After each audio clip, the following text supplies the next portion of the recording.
I'm sure you've been thinking about what it takes to buy a home, and maybe you've thought about like how long it takes to buy a home. Well, today I'm going to give you a breakdown of how long it actually takes to purchase a home. And we're starting right now.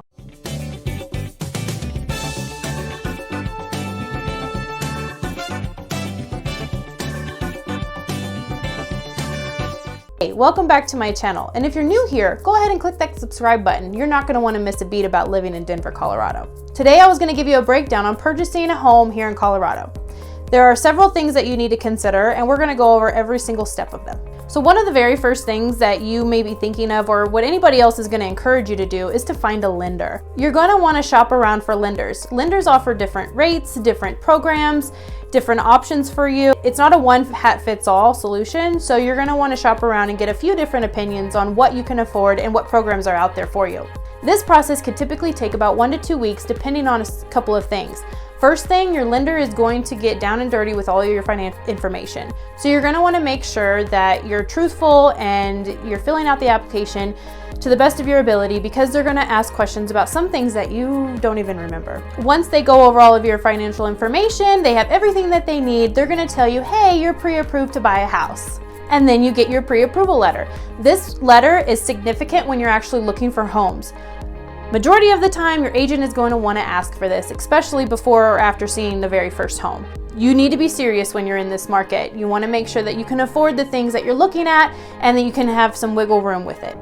Your real estate agent is also going to be a best friend of yours through this whole process. This person you're probably going to chat with a little bit more than your lender, especially at the later part of the process as to the beginning where your lender's more involved. So you're going to want to make sure that you really find someone that you like, you can trust, and that will have your back through the whole process. I like to look at it as if I'm in the situation that you're in, and I'm gonna care for this process as if it were my own. Okay, so you have your pre-approval letter, you have found an agent that you like and trust, and now comes the fun part. You get to look for your home.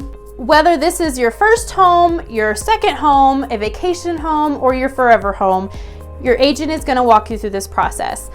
First of all, we're going to figure out what your needs are, what your wants are, what you're willing to let go of, and what you absolutely have to have.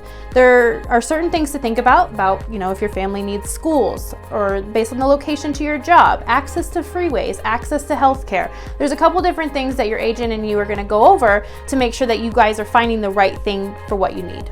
There are several different ways that you can actually tour homes. In today's market, things are going really, really fast. So virtual tours are an option. If you're not local, you could potentially utilize your agent to do a virtual tour via FaceTime or Zoom, something like that, to where you can actually see it. You can even have your agent drive by the neighborhood and get the answers to your questions. So you've looked for your house, you've toured all these homes, you fell in love with something, so now you're ready to put in an offer.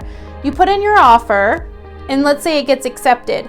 Typically when you submit an offer, you have about 3 days to hear back from the listing agent to say, hey, your offer was approved or not, and give you some time to counter if needed. Once your offer has been accepted, then you're gonna have a few things that you're gonna need to address pretty immediately. First of all is gonna be your earnest money. You're gonna wanna make sure you have that into the title company within 3 days. And then you're also gonna schedule your inspection. Your inspection's gonna be really fun because then you get down and dirty with the home, kind of see things that you may have not been able to see when you first toured it, and really get a better understanding of what you're purchasing. Now, the longest part of the home buying process is probably going to be your due diligence period. This is typically about 10 to 30 days, depending on the situations.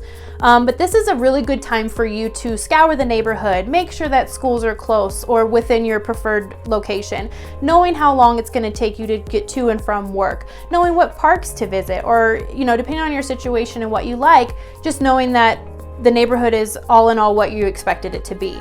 Some of my suggestions would be to make sure you check out the neighborhood at nighttime. What you see during the day is not necessarily what you see at nighttime. So kind of check it out. Feel free to chat with neighbors you see walking by and see what it's like living there. There's a lot of opportunity for you to really find out if you truly love this home.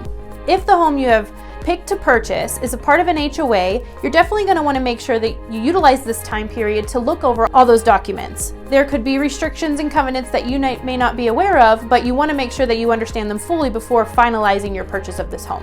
After the due diligence period comes the appraisal. The appraisal is very important because it's going to determine the value of the home to the price that you purchased it for. This process can take about a week due to the availability of the appraiser and also the availability of funds to pay for the appraisal. Last but not least comes closing day. Closing day is when you exchange funds and you actually get the keys to your new property and it is finally yours. There's no more processing, there's no more paper writing, there's no more check signing, nothing. This will take a couple of hours throughout the day, so you want to make sure that you probably block off the entire day to do this, depending on if it's your first time or your second time buying a home. But ideally, you're going to sign your life away, hand over money, and get the keys to your new place. If you're thinking about purchasing a home and want some more information, I invite you to download my free buyer's guide. You can find the link in the description box below. And also, don't forget to like and subscribe my channel. Until next time, stay colorful, Colorado.